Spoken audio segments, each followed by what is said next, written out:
নমস্কার, আপনাদের সকলকে স্বাগত জানাই চ্যানেল রূপা মুখার্জিতে। আশা করি সকলে সুস্থ আছেন, ভালো আছেন।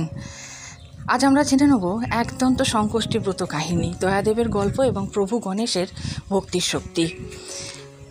সংকষ্টি ব্রতের কিছু গুরুত্ব আমরা জানবো, তবে তার আগে আপনাদের কাছে অনুরোধ, ভিডিওটি ভালো লাগলে লাইক, শেয়ার, কমেন্টস করবেন, চ্যানেল সাবস্ক্রাইব করে পাশে থাকবেন।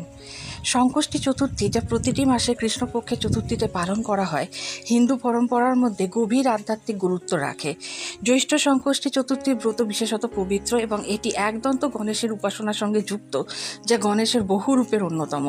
একবার দেবী পার্বতী ভগবান গণেশকে জিজ্ঞাসা করেছিলেন যে জ্যৈষ্ঠ চতুর্থীর গুরুত্ব কী। তিনি জানতে চেয়েছিলেন উপাসনার পদ্ধতি কী, এই মাসে গণেশের নাম কী এবং উপযুক্ত নিবেদন কোনগুলো। তার উত্তর দেওয়া হয়, তিনি বলেছিলেন যে এই দিনে একদন্তের পূজা করলে শুভক্ষণ, বৈবাহিক সুখ এবং সকল ইচ্ছার পূর্তি হয়। ভক্তদের উচিত ঘি দিয়ে তৈরি করা হালুয়া, লাড্ডু এবং পুরি নিবেদন করা। ব্রাহ্মণদের খাওয়ানোর পর ভক্তরা প্রসাদ খেতে পারেন। দয়াদেবের গল্প এবং ব্রতের শক্তি। সত্যযুগে এক মহৎ রাজা ছিলেন প্রতুই। তাঁর রাজ্যে একজন জ্ঞানী ব্রাহ্মণ দয়াদেব বাস করতেন। তিনি ঋগ্বেদে সুবিশেষজ্ঞ। তাঁর 4 পুত্র ছিল, যারা সবাই জ্ঞানী। সময়ের সঙ্গে সঙ্গে দয়াদেব তাঁদের সব রীতিনীতি অনুসারে বিয়ে দিয়েছিলেন। তাঁর প্রথম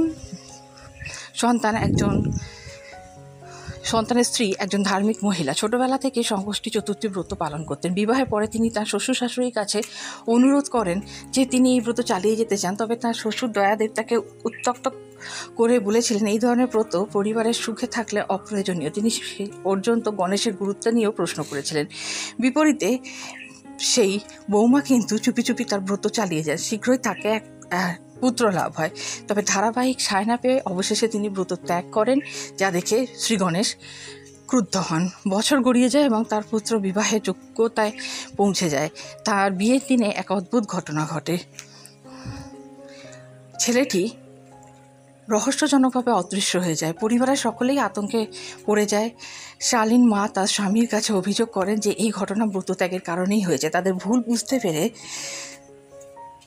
সেই মহিলা, যদিও যিনি এখনও যুবতী হননি, অগ্রসর হন এবং প্রতি মাসে পূর্ণ সংকষ্টি চতুর্থী ব্রত পালন শুরু করেন।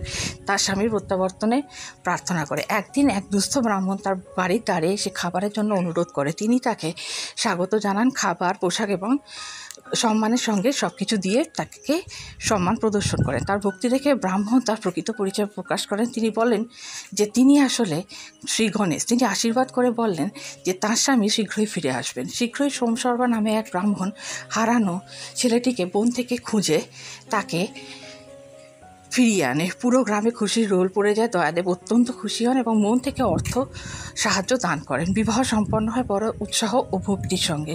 গণেশ পরে দেবী পার্বতীকে বললেন যে যখন কেউ আন্তরিকভাবে একদন্ত সংকষ্টি ব্রত পালন করে তার সকল ইচ্ছা পূর্ণ হবে। এই ব্রত আশীর্বাদ দেয়, বাধা দূর করে এবং বৈবাহিক ও পারিবারিক ইচ্ছাগুলি পূরণ করে। মহাভারতে কৃষ্ণ ব্যক্ত করেছিলেন যে যুধিষ্ঠিরকেও এই ব্রত পালন করতে বলা হয়েছিল, যাতে তিনি শত্রুদের বিরুদ্ধে জয়লাভ করেন। কেমন লাগলো আজকের এই উপস্থাপনাটি জানাতে ভুলবেন না। আজকে তবে এই পর্যন্তই। ধন্যবাদ, নমস্কার।